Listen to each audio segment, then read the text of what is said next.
कहानी नंबर 64। गैर हाजिर कंधे। अरुण साहब अपने आप को भाग्यशाली मानते थे।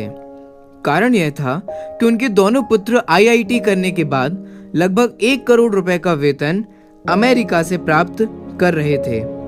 अरुण साहब जब सेवानिवृत्त हुए तो उनकी इच्छा हुई कि उनका एक पुत्र भारत लौट आए और उनके साथ ही रहे, परंतु अमेरिका जाने के बाद कोई पुत्र भारत आने को तैयार नहीं हुआ। उल्टे उन्होंने अरुण साहब को अमेरिका आकर बसने की सलाह दी। अरुण साहब अपनी पत्नी भावना के साथ अमेरिका गए, परंतु उनका मन वहां पर बिल्कुल नहीं लगा और वे वापस भारत लौट आए। दुर्भाग्य से अरुण साहब की पत्नी को लकवा हो गया और पत्नी पूर्णतः पति की सेवा पर निर्भर हो गई। प्रातः नित्य कर्म से लेकर खिलाने पिलाने, दवाई देने आदि का संपूर्ण कार्य अरुण साहब के भरोसे पर था। पत्नी की जुबान भी लकवे के कारण चली गई थी। अरुण साहब पूर्ण निष्ठा और स्नेह से पति धर्म का निर्वहन कर रहे थे। एक रात्रि अरुण साहब ने दवाई वगैरह देकर भावना को सुलाया और स्वयं भी पास लगे हुए पलंग पर सोने चल दिए।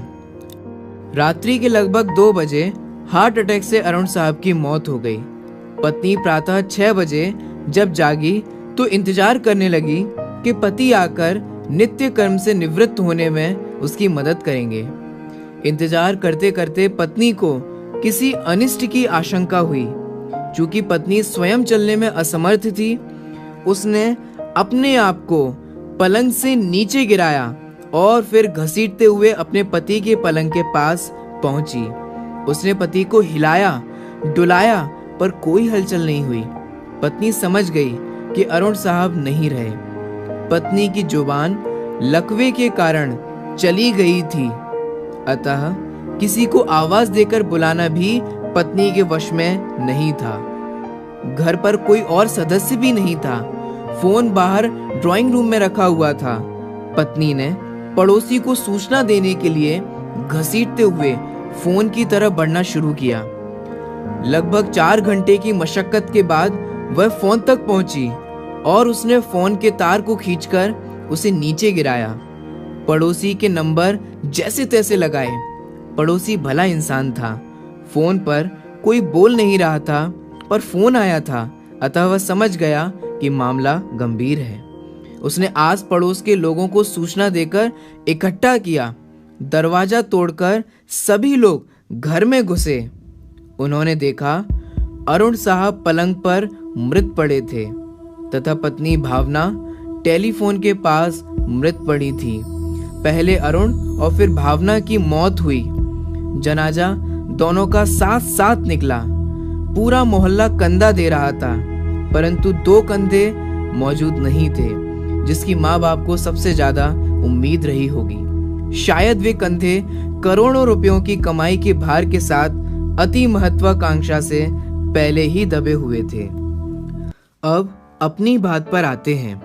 आज वर्तमान में भी सभी माता पिता अपने बच्चों को खूब पढ़ाना चाहते हैं, विदेश भेजकर पढ़ाना चाहते हैं और उन्हें हर तरह से लायक बनाना चाहते हैं, पर हम उन्हें इतने लायक बना देते हैं कि वे हमें ही एक दिन नालायक समझने लगते हैं।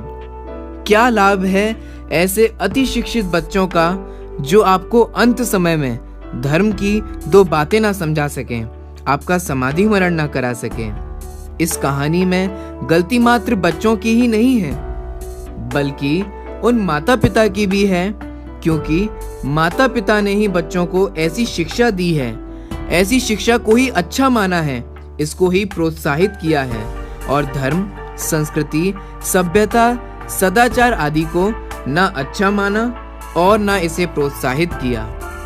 अगर इस वीडियो को देखने वाले आप माता पिता हैं और आप नहीं चाहते कि आपके साथ भी यही घटना घटित हो, तो आज ही अपने बच्चों को धर्म के संस्कार दीजिए, उन्हें पाठशाला में भेजिए, स्वाध्याय करने के लिए प्रेरणा दीजिए और उन्हें शास्त्रीय विद्वान बनाइए। और अगर इस वीडियो को देखने वाले आप पुत्र और पुत्री हैं तो प्रण लीजिए कि आप कभी भी अपने माता पिता के साथ ऐसा नहीं करेंगे और उन्हें समाधि मरण कराने में निमित्त बनेंगे। आपसे निवेदन है कि आप इस कहानी को अधिक से अधिक शेयर करके सभी माता पिता और उनके बच्चों तक अवश्य पहुंचाएं।